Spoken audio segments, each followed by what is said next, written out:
John chapter 2. On the third day, a wedding took place at Cana in Galilee. Jesus' mother was there, and Jesus and his disciples had also been invited to the wedding.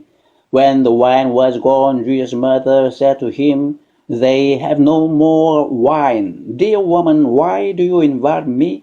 Jesus replied, "My time has not yet come." His mother said to the servants, "Do whatever he tells you." Nearby stood 6 stone water jars, the kind used by the Jews for ceremonial washing, each holding from 20 to 30 gallons. Jesus said to the servants, "Fill the jars with water," so they filled them to the brim.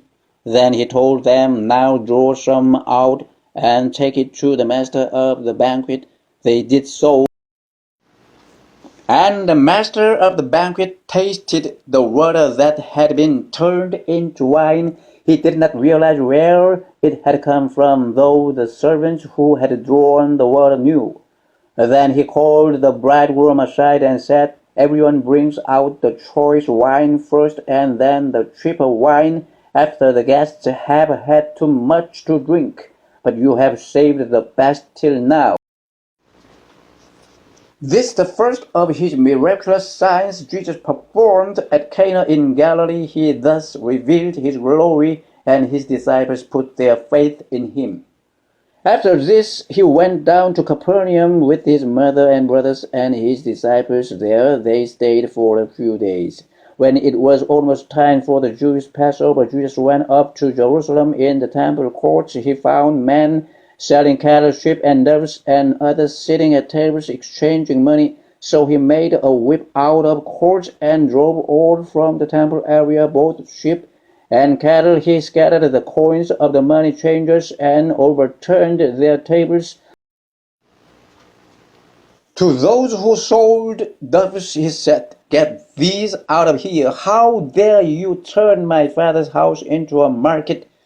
His disciples remembered that it is written, "Zeal for your house will consume me." Then the Jews demanded of him, "What miraculous sign can you show us to prove your authority to do all this?" Jesus answered them, "Destroy this temple, and I will raise it again in 3 days." The Jews replied, "It has taken 46 years to build this temple, and you are going to raise it in 3 days? But the temple he had spoken of was his body. After he was raised from the dead, his disciples recalled what he had said.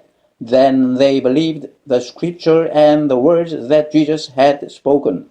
Now while he was in Jerusalem at the Passover feast, many people saw the miraculous signs he was doing and believed in his name. But Jesus would not entrust himself to them, for he knew all men. He did not need man's testimony about man, for he knew what was in a man.